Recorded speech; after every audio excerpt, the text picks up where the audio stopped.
From the mountains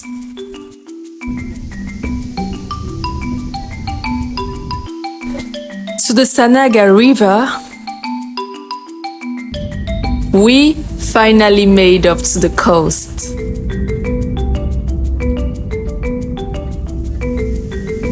This is Kribi, a coastal area in Cameroon known for its sandy beaches and its authority ports. Follow me on this journey as I'm going to tell you specifically why I'm here for.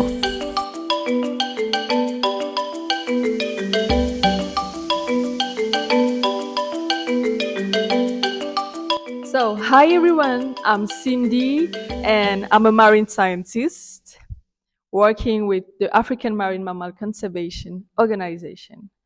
And basically on this channel, I'm just showing you what is conservation? What is marine conservation? Because I know most of you guys have the same question.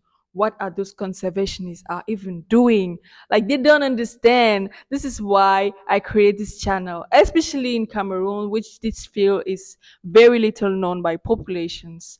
And I believe it will help us to more engage people in conservation. And yeah, together we can be do like a lot. And yes, I want you guys to know, and this concept interests you, please subscribe, encourage me, because I'm doing it not for me but for you guys and for us, period.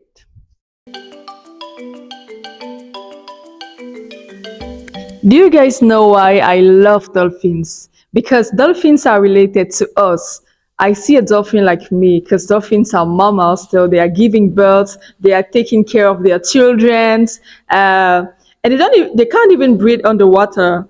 Like basically like us, they are mammals, means they have to come up at the surface of the water each 10 minutes to breathe. If not, they will die. So they don't have the ability to breathe underwater like us. And these dolphins, this specific animal, are such intelligent animals. Like they are able to do things that you can't even imagine, even a human can't do.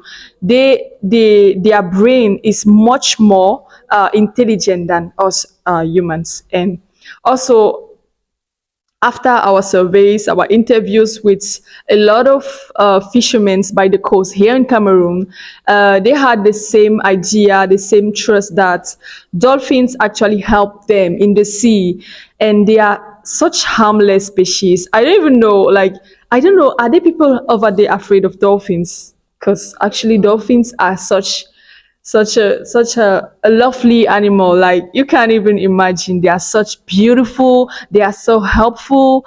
And yeah,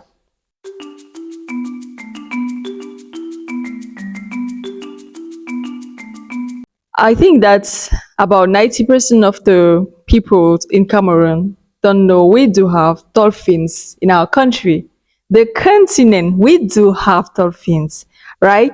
And basically this is why I'm here for. So it's a kind of monitoring survey of the dolphins in the sea. So we'll be by the boats, and we are using a specific device called hydrophone, which is kind of micro, like this one.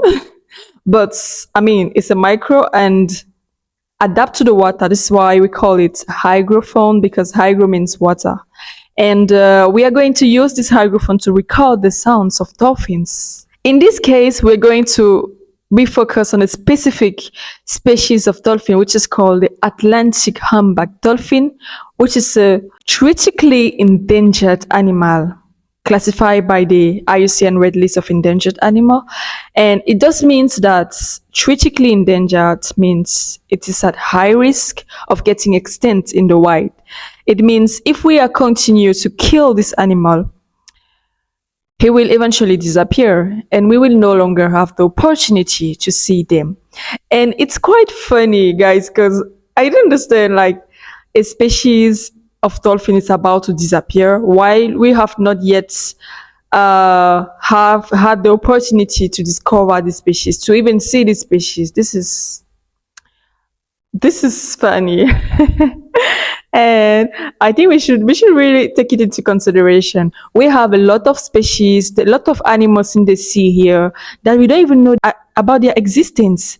And we are just focusing on the land animals, and believe me, in the sea we have a lot of diverse animals actually.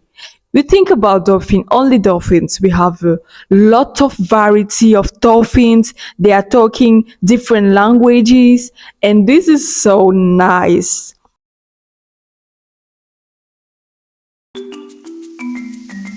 Okay, so before we move on, allow me to introduce the team of experts that will be joining me for this incredible journey. Are you ready? Let's go.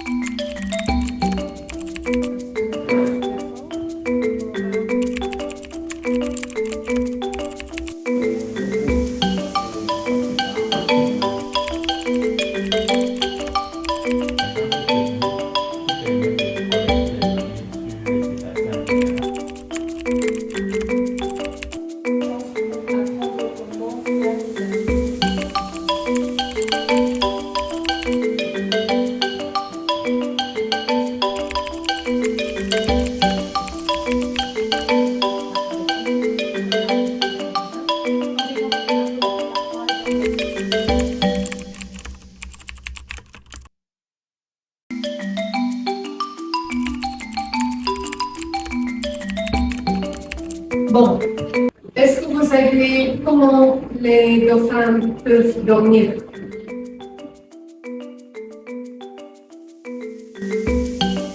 So before we hit the waters, we had to start by a theoric sessions led by the expert Diana that I mentioned, and this was crucial to understand the generalities about dolphins, including their habitat, behavior, and the importance of monitoring their populations. Next, we move on to preparing our GPS devices, because accurate GPS data is essential for ensuring we collect precise information during our monitoring. Proper preparation of the GPS devices is a meticulous task, so each member of the team learn how to calibrate, test, and handle these devices to ensure reliable data collection.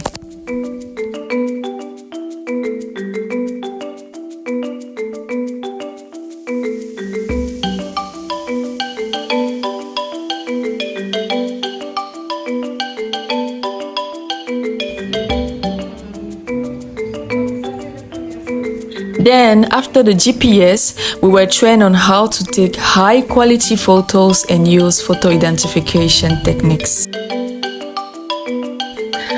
Two other experts on acoustic monitoring joined us online and gave a comprehensive presentation on the methods and technologies used in this field.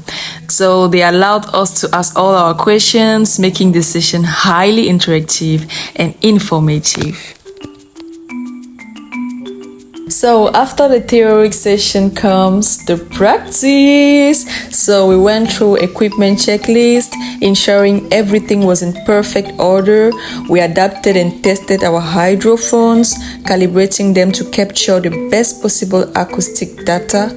Every detail was carefully checked to ensure we were ready for the sea the next day. Eventually, we will be of good quality. So I was testing like if we have a voice or if we have sound around the microphone, like the level should be like approximately 50%.